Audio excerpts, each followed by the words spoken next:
Are you a React.js dev? I am planning to move from React.js to React Native. This video is for you.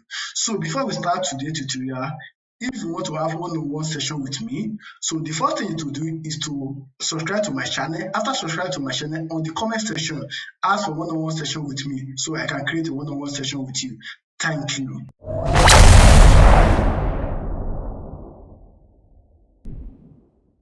So before we start this tutorial, let me tell you the goal of this tutorial. This tutorial is not teaching us React.js. It's not teaching us the basic of React.js.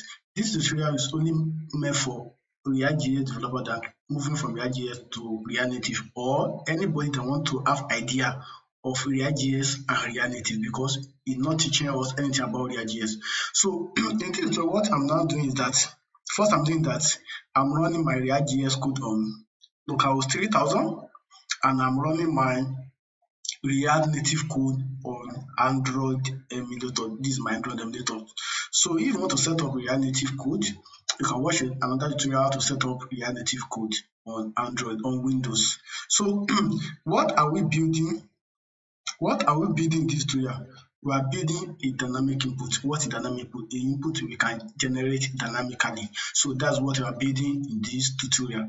So now, so this dynamic input is one of the, let me say, the basic of dynamic input we can have on the internet. The most complex dynamic input I work on is like building something like Google Form. Like how if you go to the Google Form, you see how complex it can be. But I've worked on that. If you want to do something like that, you can check that out or try it by yourself. So building this dynamic input, the first thing we need is state. So in React, we know that a state is just like a store. So let me say form, set form. So another thing we have an array. This array is like also a store having, let me first name,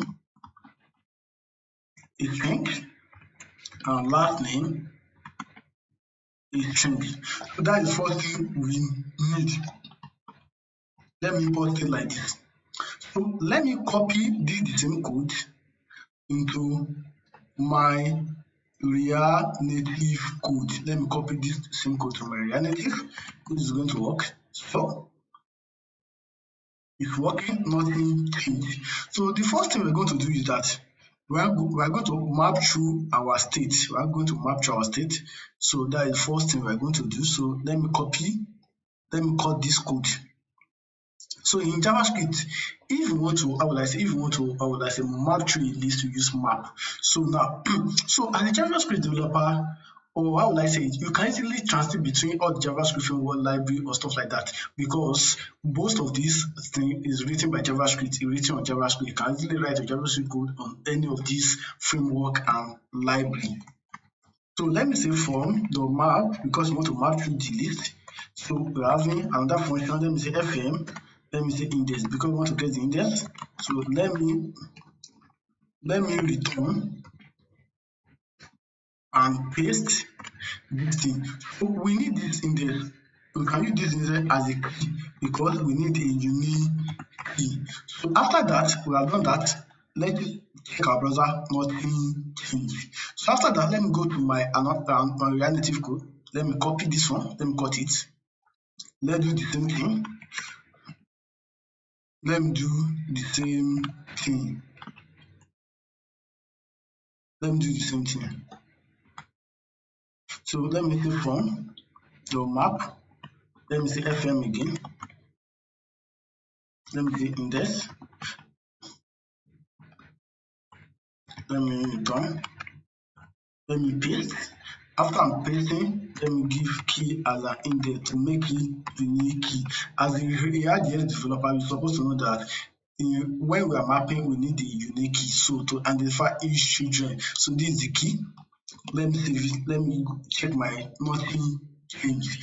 So you can see I'm writing both my React.js and React Native code the same. Copy it and both are working. So let me write a function that I want to add more to the list. Let me say add more. So this add more, I'm just a set state from, let me see state. Let me spread the whole state. Let me spread it. In JavaScript, you want to spread, use 3 ... So we say that and let me make a new stuff. Let me say like this. So we are adding more. So let me copy this code again. I want to copy into my React Native code. So this is my React Native code. So I want to use the same function I'm using in React.js in React Native. So in React.js we have on click. We use on click. So let me say add more. Let me save it. Let me go to my browser. As you can see, I'm adding more. So let me go to my React Native. Inside this add button, let me say on-prem. In React Native, we use on-prem, we don't use on-click. Let me say add more. Add more. So like that, I'm adding more items. Let me go to my emulator. Let me click on add more. It's actually adding more. So let me write another function to remove. So cause remove from.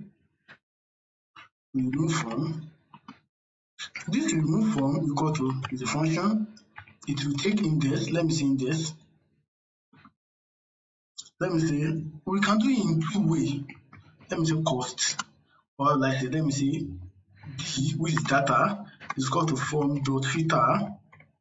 Let me say filter and say just if you don't need anything, use this parenthesis to represent it and say if index is not equal to index you are sending, and we can set this from into this to d. So it will remove. Another way you can do is that let me say from two, let me say from two, you can do it like this, that like make a copy of this form,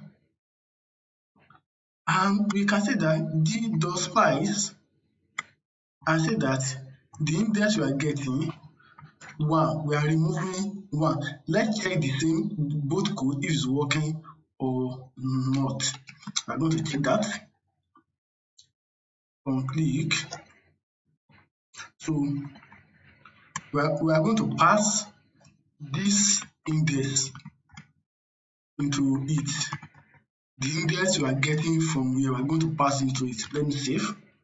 Let me go to my browser. Let me refresh. Okay, let me add. Let me remove. I'm removing. So what I want to do is that I want to disable this input. If the item is the length is 1, let me disable. If from the length equal to 1, let me disable it. So I won't able to delete if it's 1. So it's working perfectly. So let me change it to 2, and if it's going to work perfectly. So let me go back. Let me refresh. Let me add. Let me remove. It's removed. Both are working perfectly. So let me copy one of it. Let me copy this one. Let me go to my React Native code and paste it and use it. So let me use it on, we know that on press again, we use on press. Let me write a function. Let me say change name. Let me say remove from to we having the index. We're having the index. So let me save this. Let me go to my emulator. So the first thing I want to do is that I'm not seeing the x. Let me say 40% to see the x. So I'm seeing the x like this. So let me refresh my emulator. To see. Okay, now let me add. Let me remove. It's actually removing. Let me do the same thing. Let me disable. If the let me copy it from here to see if it's going to work. If I'm disabled, so let me disable if length is equal to 1. Let me go to my React Native code. Let me paste it. So paste it. Let me go to my emulator. Let me remove it. As you can see, I cannot remove if the length is 1. Another thing I want to do now is that I want to get the value of these inputs. I want to get the value of this each input. So, so the function I want to make another function to get the value. So let me say cost change name,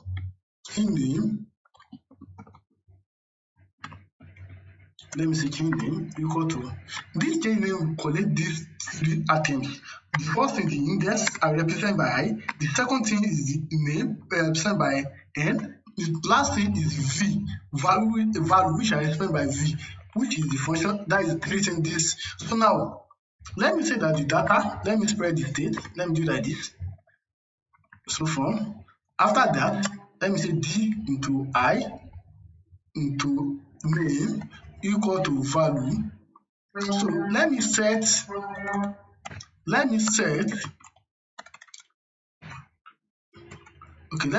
the form to D.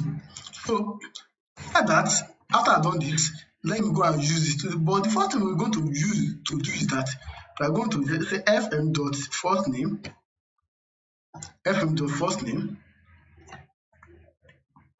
let me say fm dot last name. So after I've done this, so what next? I'm going to say unchange, because we need unchange in JavaScript in React. Unchange, let me say unchange, let me make a function, let me get the value. Let me say that change name. This change name will collect 3 parameters, which is the first thing, the index. We know that the index. The second thing, the first name, which is the name. The last thing is the value, which is e.target.value. No, not validate, value. So let's copy this same code. Let's copy it here. Let me say that this one is last name. So as you can see, let's check if it's going to work. Let me refresh. So let me type here. As you can see, it's typing around. Let me generate another one. Let me say CC. Let me give VV. Let me give this one VV. As you can see, let me generate another one. Let me say ZZ. Let me give this one UU. So that is all about that. So let's copy this code into my React Native code. Let me copy it to my React Native code. Let me paste it here. So another thing is, let me copy this one. Where is my, let me go to my React.js code. Let me copy this one. Let me copy it. Let me go to my React Native code. Okay, this is my React Native code. Let me paste it. But we need to do certain things. First thing is that in React Native, we are not using on-chain. We use on-chain text. We don't need on-chain text. The last thing we're going to do is that we are not using targetable value, because we are using on-chain text. We are only setting the text. So let's copy the same thing, the same thing that we did here. Let's copy this one and change it to the parameter. Let's copy this one and paste it here. So let's change this one to last name. Let's change this one to last name, because it must equal to the name we use inside this object. It must equal to this name we use here. So that is about that. So let's go to our annotator. Let me type D E F G H I. Let me another one. K L L. So that is about this. So you can see in this tutorial, I'm telling you that you can easily copy most of React.js code into React Native, and it's going to work because both are built on React ecosystem. So now, that is good of this tutorial. So we are making dynamic input. So this is one of the basic dynamic input on the internet. If you want to make complex one, you can build something like Google Form. Google Form is more complex like this. You can check Google Form out to see how it works and how you can think you can do it. So Lastly, if you want to have one-on-one session with me, as I said in the beginning of this video, first thing to do is that subscribe to my channel. After subscribe to my channel, or in the comment section, ask for a one-on-one session with me, and I'm going to be available for you. So if you want me to make more video, copying of React.js code into React Native is going to work or stuff like that, please subscribe to my channel. So after subscribing to my channel, make a comment section. So the subscription and the comment will give me like more motivation to make more videos, to show you that you can easily transition from React.js into React Native. It's very easy. Though React.js and React Native is there are differences, because we are in React Native, we are using view, text, or something like that. We are import anything we want to use. Why in React.js we are using input, this stuff like that is very different. Most and secondly, their styling is, how would I say, it's more of different a little bit, but if you have knowledge of styling in React.js, you can easily style in React Native. So it can easily for a React.js developer to transfer from React.js to React Native. So this video showing more of that. So please once again subscribe to my channel and see you next time. Thank you.